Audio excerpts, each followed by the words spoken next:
Eyateka omulambo ku kijja kya Kafeero agujjeko. Nze njogedde nze mwana omuwala mu maka. Omubwati. Ogu. Senga w'abaana ogu. Yekka. Ali mu nyumba za Kafeero azitaddemu abapangisa. Mama yapangisa nyumba z'Abafeero. Yali ekyagula yapangisa ennyumba azibe. Wabula babeewaana be ne balooya baabwe. Nze ngenze mu kyalo gyendi. Kati we kinaagaana ebyobulungi tujja kukozesa ku maanyi amalala. Kati we zibajjambiya tuleete. Nga nsinzira ku mubaka Honorable Nsereko byasembyeyo okwogera abaana bali be babudde nabo bakyasobola okwekolamu omulimu singa baba balina ssente bagende nabo bekeberemu awo bwe baba nga bamakinze tusobola okuddamu ne tuzimbira awo bwe kiba nga tekikoze nga bamanya nti ekintu kiveemu mwasigadde muli bangi abasigaddeyo mwekwate kwataawo mufuneyo ba sponsor mugende ku musaayi bwe bimakinga nga tuddamu tukola ki tukakoleeza bwe bitamakinga buli omu ng'afuna ebyokkola obulamu nga bugenda muki mu maaso. Minisita Balamu njagala osinzira wano mwebaza okusooka okugamba abaana bafune ekyokulya nga tebannasoma results bambi nalabye abaana nga bagirana n'ebifi by'enkoko abasinga abatayiseewo abaana bagudde mu nkoko singa batayifayo by'abaana abo nga balya kyokka abayiseewo bo tebaalidde abatayiseewo be basinze okugwa mu mmere ekyo kyo jaga kigenda on record bambi omwana oli omuwala wakatinti alaba ono akoba kayita Maria waliwo oyo yabadde awo emabega wa Maria kati bano be bayiseewo abana okuli ne Swazi hane baba Swazi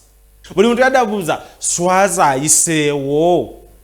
Swazi oba butayitawo muganda wange simanyi wabadde ogenda ku ntandaalo abantu bade bagenda kukubanja ebintu ng'ebyali ebya kitaabwe abantu bade bagenda kubanjizaako abaana abatuufu nkubuulira Swazi amanyi abantu bamuteekako layini nti atunze ebintu bye bamanyi ne babatamanyi omanyi ensonga z'omusayi zino zireese emboozi nnyingi abantu boogedde ebintu in fact mu kwogera ebintu waliwo ye ate gwe nasisinkanye nga baakasoma results awo Mugerwa taata w'abaana muganda wa Kafeero oye namusangiddewo Mugerwa ne mugamba Mugerwa nze ono record nzijukira kino wakyogera kati ozaako ki kati ye Mugerwa sooka omutuwe ku bye yayogera emabega eri gye tuvudde ne we tuli kati nabagambo yakyuka nga mbeera ya budde taba na budde omulaba kati yali badde musanyufu kubanga bategedde abaana baabwe abana naye mulaba akyakutte kutama Mugerwa kati tandika vidiyo eno nga tusinzirako ebimu Mugerwa byazaayogera nga tugenda ne ku kiriwo kati ewe enereta abaana ba Kafeero nga banna bantwale ruzira bansiba amayisa ekyo nkyogedde nze Mugerwa Joseph abaana abanera be bazzeemu okkomawo naye era kinnumye in fact tuluuzinze oba family enafuye tuluzinze abaana baddemu abaana bambi abuvunaanyizibwa n'okuba nti batono nnyo nze n'okuzaala nange sizadde baana naye nali mmanyi nti abaana bwe bajja nga bangi ekika kiba kikoze eki kiggumidde naye kinnumye era siri musanyufu sina kyakukola ye baana baffe abazza abaana naye mbadde njagala ne ku baana bali bakobebeka bakola ki abajja ekisinza okunnumikira ne tuuka n'okuziikula omuntu ate abakyala nabo balina ensobi ng'ekituufu okimanyi n'ate nga tokola ki eno olimbalimba ensi n'otuuka n'okujjayo okuziikula munno na bulungi ekyo kintu ekyo kiruma nebaza nnyo gavumenti nebaza nnyo minisita yebale nnyo kuba kati tumaliriza ekituufu tukoze eki kati abaana bali babuuze banyaabwe ndi waawa mbadde nnoonya musaayi n'abaana kuba waamu kuba byennina bimala ate akyayongerako ate nkyayongera singa malina kyengobe wa Kafeero kyanjawulo naye byalina naye abaana twetunoonya musaayi era abaana ngenda bawa emirimu ngenda bategekera ekyokukola gavumenti egenda kukwatirako abaana bakole ekirala bakirungi bamaama we bali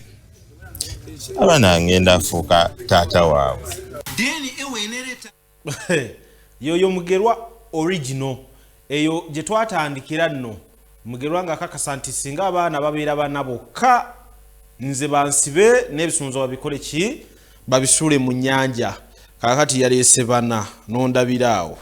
ebigambo ebikyukamu oba nfuna kakati tulina omwana ono omuwala bamuyita Stella yabeera emasaba yakuuma ewaka eri emasaba bambi mu nsonga zino abadde ayogera nnyo kati DNA yasooka yamuwanda nene mukoze eki emuwandudde naye abadde ayogera waliwo we bali ewabbalamu awo ng'ayagala kukwata oli mugerwa mu bulago mugerwa abataata we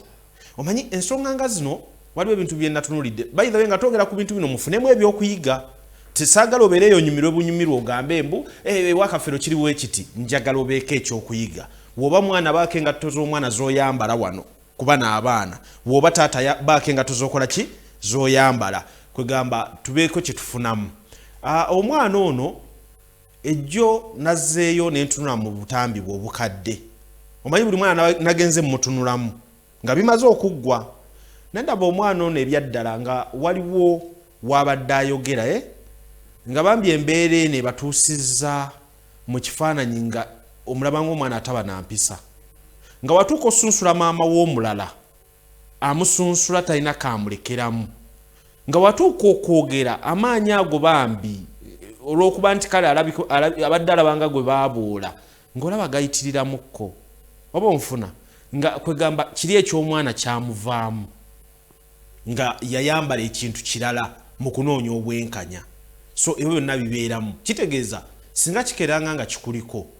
tovanga mu kifaananyi ky'okubeera omwana n'osigala ng'onoonya obuki obwenkanya kati tuyinawo omwana ono omulala ono ye yayiseemu ye nagawa yayiseewo ye mwana yekka omuwala yakoze eki eyayiseewo kati ne nagawa ono era naye namulabye ng'embeera ebakyusizza ye ng'awangudde nga byayogera si bye eby'omwana ow'obuvunaanyizibwa yakuzibwa byasobola okukera n'akola ki n'ayogera kati kwegamba olaba nti bambi okugenda okugatta abaana bonna ng'ekituufu ye Kafeero wadde era be baabana ng'ate wakyali omulimu munene nnyo ogw'okukola mu baana be kyokka bakuze oba muntegedde nti musajja wattu ku kitiibwa kye ku maanyi ge abaana bano be babe abana naye enneeyisa oba kye bali olwaleero si kye baali badde sooka ompe ku vidiyo yo ne yagambye yetagenda va waka wadde omusaayi gwamuwandudde oba baagala kulwana bajje n'amajambi yagajja vaayo Kasobola tugamba nti luli baali bana na kati bali bana emasaba gy'obadde obeera gyendi era ogenda kuddayo obeereyo magama ngenda masaba ewaka senga bano abazuuliddwa nti no baana ba Kafeero bajja ne bagamba fuluma mu nju bakole kye baagala sijja fuluma gyendi wabula baabeewaana be ne balooya baabwe nze ngenze mu kyalo gyendi kati wekinagaana ebyobulungi tujja kukozesa ku maanyi amalala gakiri we zibajjambi yatuleete ate amateeka gagaani seri wa Kafeero baba Kafeero yangoba kati ye yanzala mu Kafeero ajjanzijo nze wendi atande musenguse ze wendi mwana nze wendi atande kumita nnyo ate nga siriko banku olowooza musayi babuguliridde omusayi gwe babuguliridde olw'ensonga mama oyo omuwala mama wa Nagawa yatandika ku Sande waliwo eyamukuba ebyowulidde ayogera mbu nnyina bamukuba bwe bamukuba kyava agamba mbu yadde bankubye naye eriza kizirina okudda ng'abaana bali bano yo Sitera yeyaguliridde bankube ng'agamba nti nze naguliridde bamukube nisa kizirina okudda ng'abaana bali bana era ffe tubanja n'omusika abaali tebannalaba lizawo batandika batya okubanja omusika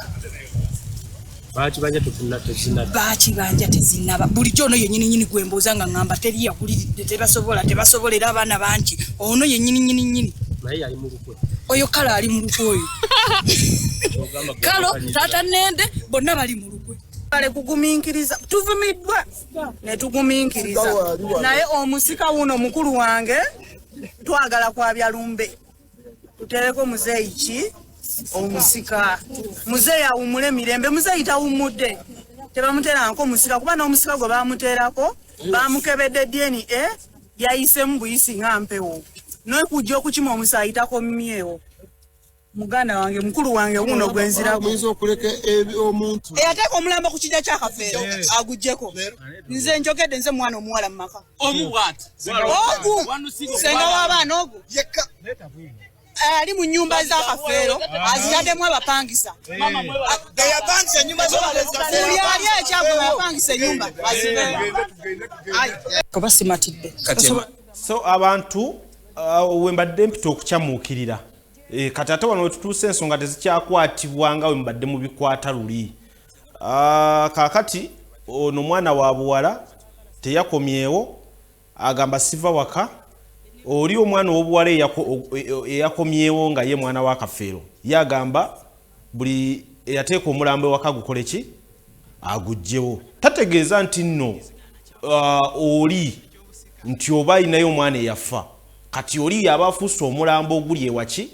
ewaka so kyengamba nti kifaananyi si kirungi okutwaliza ewamu era simanyi webigenda kuggweera era omukyala bisirikirwa ndowooza wano wennyini wetugenda okuba nga tukkowoolera kati tugenze ku musika oye mwami Senkubuge mwami Senkubuge yakuza omwana ono ye musika yalondebwa jjajja waabwe Naganga ye yalonda oli Martin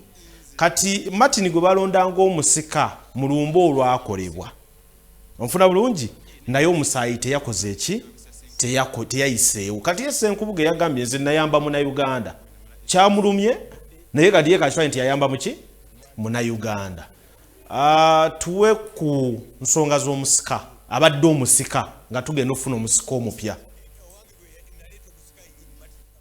tabaddeko ku baana ba Paulo Kafeero sejjusa n'akatono lwaki olowooza bano bakulu bo tebakkirizigana na kyabusika ekyobusika nkimanyi kibaluma kubanga balonda munzi omuto ne baleka abakulu ne baleka abakulu era nze nkikakasa ekibaluma bagala kale kutwala busika naye nze sifaayo kuba nze nkulidde wa Mr. Senkubuge tukuze nga nkuze yampeeredde paka wenamala S6 mbadde shocked okuba nti tabadde mwana wa Kafeero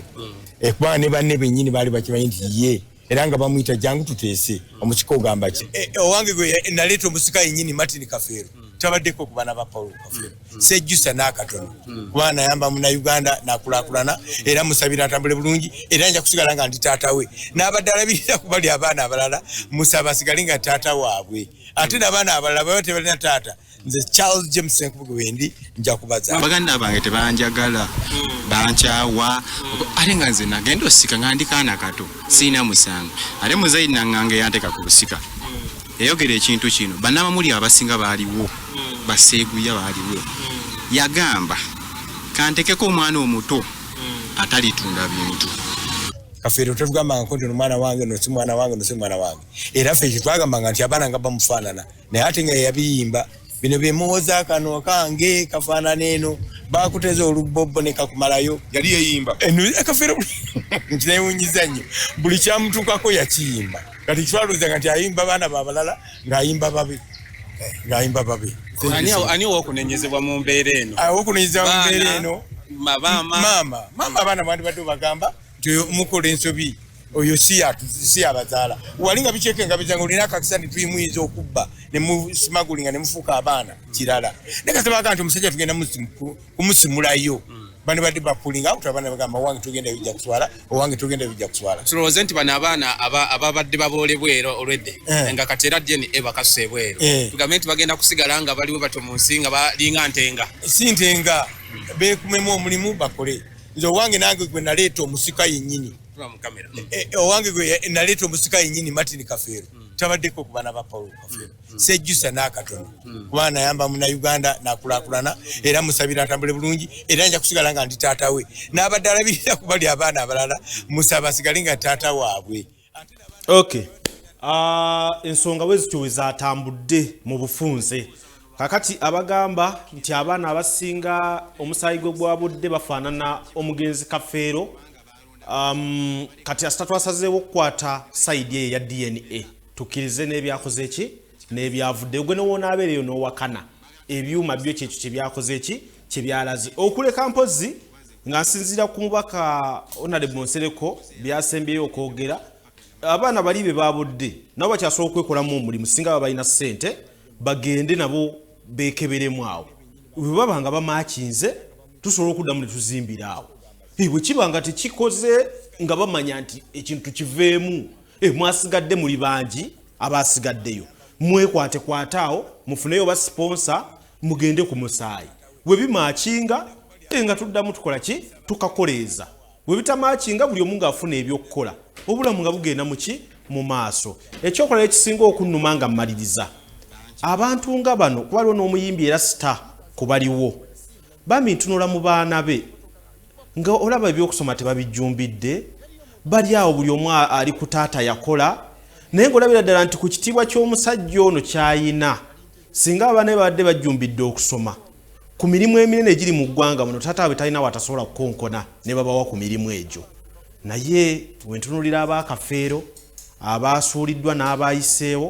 olaba nga waliwo ebitagatta oba onfuna ng'olabira ddala bino nga ebyawedde balina ttunda bya kitaabwe abalala balina kugenda balime naye nga tolina woolaba we batandikira oyo walukaga yabawagidde olumbe balutaddewo nga 11 omwezi ogw'omusanvu ebintu bya speed kale ngenda saba Katonda abankuumire naye era nga abadde bagoberera ndowooza wano omukyala bisirikirwa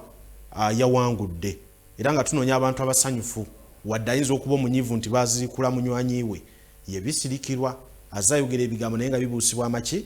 amaaso nsaba Katonda abankuumire nze lujja biga producer Kisubi Jackson muganda wange Kisambya Karim Kashimiro Nsamba ndabyeko ku Eric awo inidi